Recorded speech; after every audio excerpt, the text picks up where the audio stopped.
नमस्कार साथियों, स्वागत आप सभी का ब्राइट एग्रो क्लासेस पर। आज बात करेंगे जेट 2026 में सिलेक्शन के लिए क्या करना चाहिए आप लोगों को। काफ़ी बच्चों के मैसेज आ रहे थे। एक इशू जो सबसे ज़्यादा परेशान कर रहा है कि सर पढ़ाई करता हूँ लेकिन याद नहीं होता। तो इसके लिए बेस्ट स्ट्रेटेजी 100% सिलेक्शन वाली आज आपको मैं इस वीडियो के माध्यम से बताने वाला हूँ। सो वीडियो को पूरा एंड तक देखना। और हाँ, आपका सपना है जेट 2026 में कॉलेज लेने का, यूनिवर्सिटी में जाने का, गवर्नमेंट कॉलेज से डिग्री करने का, तो ब्राइट एग्रो क्लासेस के इस यूट्यूब चैनल को सब्सक्राइब करना मत भूलना, क्योंकि यहाँ पर आपको हर ज़रूरी अपडेट, मोटिवेशन, इंफॉर्मेशन, स्ट्रेटजी सारी चीज़ें आपको मिलेगी। साथ ही साथ जेट की वन शॉट क्लासेस भी आपको इसी यूट्यूब पर मिलेगी। अगर आप सब्सक्राइब कर लेते हो तो सबसे पहले नोटिफिकेशन आपके पास में आ जाएगा और आप लोग वो क्लास ले सकते हो। मोस्ट इंपॉर्टेंट क्वेश्चंस की भी क्लासेस आपको यहाँ पर देखने को मिलेगी। तो आज बात करते हैं कि सर मैं पढ़ाई तो करता हूँ लेकिन मुझे ये विश्वास नहीं है, ये कॉन्फिडेंस नहीं है कि मेरा सिलेक्शन हो जाएगा, या मैंने जो पढ़ा मुझे याद है या नहीं है। मैं कंफ्यूज रहता हूँ कि सर जो मैंने पढ़ लिया वो याद ही नहीं आ पाता मुझे। मैं ये कंफ्यूज में रहता हूँ कि जो मैंने पढ़ा है वो क्या मुझे सच में याद है। तो ये चीज़ें बच्चे इशू जो है इससे फेस कर रहे हैं और एग्जाम पास में आ चुका है। तो कहीं ना कहीं आप लोगों की कमियों को दूर करने के लिए आपका बड़ा भाई आप लोगों के साथ में है। सो वीडियो शुरू करते हैं बिल्कुल शुरू से। देखो साथियों, मैं आपको बता दूं, पेपर आपका 27 जून को होने वाला है। इसमें किसी भी प्रकार का कोई संकोच नहीं है कि 27 जून को आपकी एग्जाम डेट है। फिलहाल अभी तक की फाइनल यही है कि सर 27 जून को हमारा पेपर होने वाला है। लेकिन अभी सर हमें क्या पढ़ना चाहिए और कैसा पढ़ना चाहिए, मतलब हमारे लिए क्या इंपॉर्टेंट है, उन पर मैं बात करना चाहूंगा साथियों। देखो, सबसे पहले चीज साथियों मैं आप लोगों को बता दूं, जो भी आप पढ़ते हो उस पर आपको लगता है कि सर जो मैंने पढ़ा है वो मुझे याद नहीं है, ठीक है, ये सर सबसे बड़ा इशू है कि मुझे याद नहीं है, या फिर याद भी है तो ये कंफर्म नहीं है कि याद है या नहीं है, मतलब कंफ्यूजन में आप लोग हो। तो इसके लिए आपको एग्जाम टाइम में 27 दिन के लिए क्या करना चाहिए, वो आज आप मेरी कुछ बातों को नोट कर लो, इनको लिख लो और इनको अप्लाई कर लो। दुनिया की कोई ताकत आपका सिलेक्शन नहीं रोक पाएगी। यही चीजें मैं आज इस वीडियो में आपको बताने वाला हूं। सबसे पहले चीज, आज के टाइम पर जो बच्चों को मेंटली कमजोर करने का काम कर रहा है वो है बेटा स्मार्टफोन। मैं इस पर गहरी रिसर्च करके आया हूं।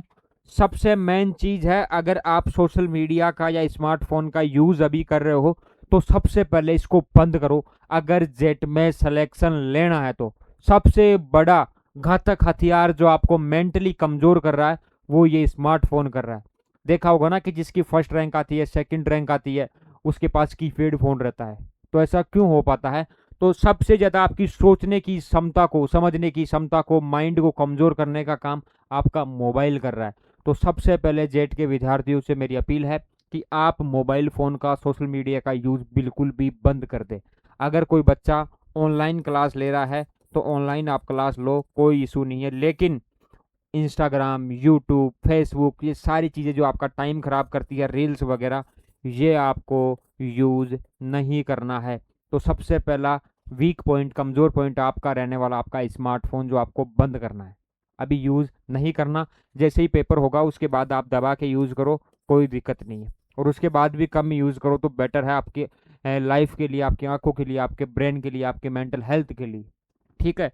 तो सबसे पहले सोशल मीडिया और आपका जो स्मार्टफोन है ये आपका बंद होना चाहिए, ठीक है।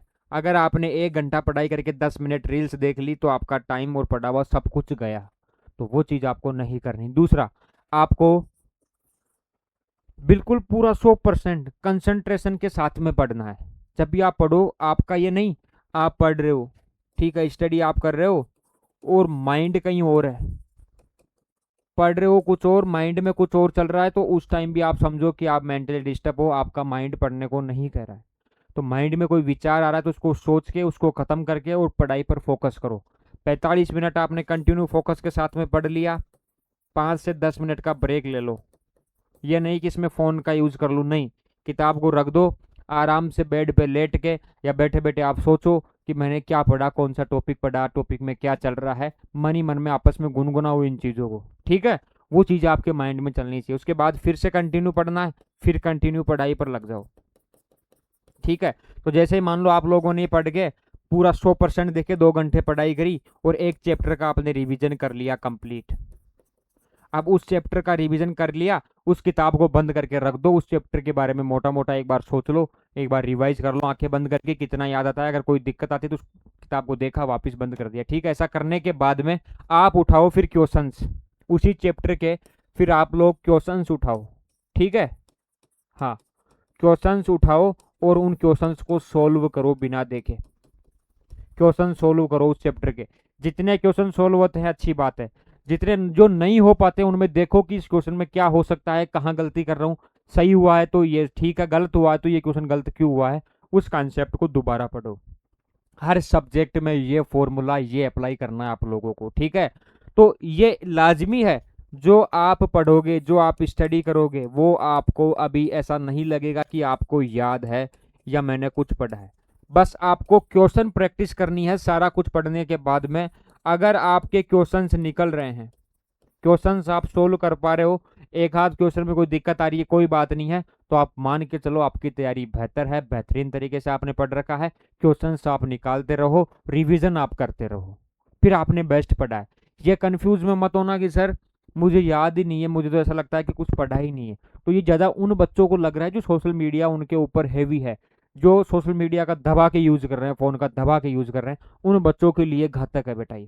उनको याद नहीं होगा, उनको लगेगा कि आज हमें दिक्कत है, ये सारी चीज़ें ऐसा वैसा हमारे साथ में हो रहा है साथियों। ठीक है, तो सोशल मीडिया आप लोगों को डिस्टर्ब करेगा, इसको बंद करो, मोबाइल का यूज़ बंद करो और पढ़ाई पर फोकस करो। ठीक है, और कंप्लीट डेली, मैं आपको बताऊं, डेली आपके जो सब्जेक्ट्स हैं उन सभी को पढ़ना है। डेली आपको अपने सारे सब्जेक्ट्स को कवर करना है। डेली कवर करो, डेली इनको रिवाइज करो, मतलब रिवीजन करो और क्वेश्चन प्रैक्टिस करो। ठीक है, सिलेक्शन अपने आप हो जाएगा, कोई घबराने वाली बात नहीं है। और हाँ, मोटिवेशन भी होना चाहिए मन के अंदर, मोटिवेट रहो, ऊर्जा रहनी चाहिए कि हाँ ठीक है, जेट का पेपर पास में आ गया, अब पढ़ना है, सिलेक्शन लेना है, दुनिया कुछ भी कर रही है, मुझे पढ़ना है। फोन का यूज बंद कर दो, किताबों से दोस्ती कर लो। ठीक है, ऐसे पढ़ते रहो, सिलेक्शन अपने आप हो जाएगा, क्वेश्चन निकालते रहो। आप लोगों को ये भी कहा था कि डीटीएस वाले टेस्ट सीरीज जो ऐप के ऊपर है, जो बच्चे टेस्ट उनके पास क्वेश्चन नहीं है इंपॉर्टेंट, वो डीटीएस वाले टेस्ट सीरीज ज्वाइन कर लो, ऐप के ऊपर अवेलेबल है। उनमें शेड्यूल दिया हुआ है, टाइम टेबल दिया हुआ है कि कौन कौन से चैप्टर का क्वेश्चन है और टेस्ट लगने वाला है, तो उस चैप्टर को पहले पढ़ो, फिर डीटीएस वाली टेस्ट सीरीज आप दो। ठीक है, ऐसे जितने टेस्ट आप दे लोगे, जो जितने टेस्ट देगा उसका ही उतना ही सिलेक्शन के चांसेस बढ़ेंगे 100%। जो टेस्ट से डरेगा, जो टेस्ट से दूर भागेगा, उसके सिलेक्शन के चांसेस बेटा कम होते जाते हैं, ये ध्यान रखना। क्योंकि जितने भी ऐसे एग्जाम होते हैं वो सभी टेस्टों के ऊपर रहते हैं और इनमें चमक आती है, टेस्टों से स्टूडेंट निखरता है। तो आपको टेस्ट देने हैं, थ्योरी पढ़ना है, याद करना है, उसके बाद आप टेस्ट दो, क्वेश्चन निकालो। उतने जितने क्वेश्चन निकालोगे उतने ही सिलेक्शन के चांसेस बढ़ते जाएंगे आप लोगों के। ठीक है, तो ये गलती मत करना, ये सभी साथी टेस्ट देना। उसके बाद भी टाइम बचता है तो यूट्यूब पर वन शॉट क्लासेज आ रही है अपने पे, वो आप देखो। क्वेश्चन प्रैक्टिस की जो क्लासेज आ रही है वो आप देखो। ठीक है, क्वेश्चन निकालो, जितने क्वेश्चन आप निकाल सकते हो वो निकालो और रिवीजन करते रहो और निरंतर पढ़ते रहो। ऐसा नहीं कि 3 दिन पढ़ लिया और आज के दिन संडे है आज नहीं पढ़ूंगा, ये सबसे बड़ी गलती हो जाएगी। कंटिन्यू पढ़ना है, एक भी दिन मिस ना हो आपका।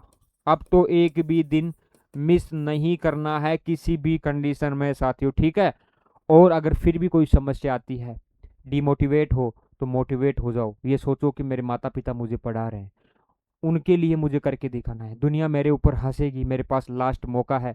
साल भर दोबारा पैसे बर्बाद होंगे, फिर एक साल वेट करना पड़ेगा, जेट का पेपर फिर नेक्स्ट टाइम होगा। इसलिए मैं चाहता हूँ इसी बार मेरा कॉलेज में एडमिशन हो जाए, तो उसके साथ में मैं कुछ अच्छा कर लूँ। दिन गुजरते जा रहे हैं, ठीक है, दिन बीत रहे हैं, उम्र आपकी ढलती जा रही है, तो यह सोच के मन को एक कठोर निर्णय लेने पर मजबूर करो कि मुझे पढ़ना है, सोशल मीडिया का मुझे यूज नहीं करना। किसी भी कंडीशन में ये 20 से 25 दिन में दुख पालूंगा, लेकिन मुझे सिलेक्शन लेना है। ये चीज़ आप सोच लो, आपका सिलेक्शन हो जाएगा। और जो चीज़ें मैंने कहा उनको बंद कर दो, दुनिया की बातें नहीं सोचनी, टेंशन में नहीं आना, डिप्रेशन में नहीं जाना, फ़ोन नहीं चलाना और कंटिन्यू पढ़ाई करनी है, पढ़ाई को नहीं छोड़ना। बाकी की क्लासेज यूट्यूब पर आ रही है, क्वेश्चन प्रैक्टिस के लिए क्वेश्चन आपको दे दिए, टेस्ट सीरीज है, अपने आप से क्वेश्चन निकालो, डीपीपी निकालो और पढ़ते रहो। एग्ज़ाम के पास में जब एडमिट कार्ड आएंगे फिर 4-5 दिन तक आपकी पढ़ाई भी नहीं हो पाएगी। मैं आपको बता रहा हूँ, अभी मौका है, अभी पढ़ लो। अभी जितना पढ़ सकते हो पढ़ लो, जितना रिवीजन कर सकते हो कर लो। ये सोच के करो कि बेटा 30,000 फॉर्म भरे हैं और 4750 सीटें हैं, मेरा नंबर तभी आ पाएगा जब मैं अच्छा पढ़ूंगा, दुनिया से बेहतरीन करने की कोशिश करूंगा। और हाँ, पॉजिटिव रहो, हमेशा पॉजिटिव रहो, पॉजिटिव सोच के साथ में पढ़ो, सिलेक्शन अपने आप हो जाएगा। तो मैं आप लोगों को ये कह देता हूँ कि आप लोगों पर मुझे विश्वास है। जो चीज़ें मैंने आपको बताई अगर आप वो अप्लाई करते हो, कंप्लीट टाइम टेबल बना के रखो कि आज मुझे ये पढ़ना है। और पढ़ाई का कोई टाइम टेबल नहीं होता। 4 घंटे अगर एग्रीकल्चर पढ़ ली कोई बात नहीं, अच्छी बात है। बाकी के टाइम पर केमिस्ट्री पढ़ लो, बायोलॉजी पढ़ लो, कंटिन्यू पढ़ना है साथियों। केमिस्ट्री हो सकता है आपकी वीक हो, उनके लिए हमने one shot classes, question practice की क्लासेस, डीपीपी वगैरह सब कुछ आप लोगों को यूट्यूब पर दे रखा है, वो क्लासेस आप ज्वाइन कर सकते हो। केमिस्ट्री से डरो मत, क्वेश्चन निकालने की कोशिश करो। आज 2 क्वेश्चन निकालोगे तो कल 5, फिर 10, 15, ऐसे आपकी इफिशियंसी बढ़ेगी। और कुछ चैप्टर इजी है केमिस्ट्री के, जहाँ से 2-2, 3-3 क्वेश्चन आते हैं, तो उनको कवर करके रखो कि यहाँ से क्वेश्चन मेरा गलत नहीं जाना चाहिए। तो केमिस्ट्री से भी डरो मत, बायोलॉजी भी पढ़ो, एग्रीकल्चर भी पढ़ो और उनके क्वेश्चन निकालो। थ्योरी पढ़ने पर सिलेक्शन नहीं होगा, जितने क्वेश्चन निकालोगे उतने ही सिलेक्शन के चांसेस बढ़ेंगे। ये मैं बार बार आप लोगों को कह देता हूँ। फिर भी कोई समस्या आती है, कोई डाउट है, कुछ पूछना है, तो जो ब्राइट एग्रो क्लासेस के मोबाइल नंबर है वहाँ पर आप मैसेज कर सकते हो। साथ ही इस वीडियो में आप कमेंट कर सकते हो कि सर मुझे ये डाउट है, और वीडियो कैसा लगा ये भी आप बता देना। मेन चीज़ जो मैंने आपको बताई उसके अनुसार आप पढ़ते रहो, आप लोगों का सिलेक्शन हो जाएगा, किसी भी प्रकार की कोई टेंशन नहीं है। अकाउंट से जुड़ जाना, क्योंकि आपको गाइडेंस, मोटिवेशन, सारी चीज़ें आपको देखने को मिलेगी। नेक्स्ट वीडियो में बताऊंगा नेगेटिव मार्किंग पर कंट्रोल कैसे करना है, कैसे पेपर सोल्व करने हैं। आज के सेशन में बस इतना ही। अगर ये जानकारी आपको पसंद आई तो कमेंट कर देना, वीडियो को लाइक शेयर कर देना। नेक्स्ट वीडियो में जल्द मिलता हूँ। धन्यवाद साथियों, जय हिंद, जय भारत।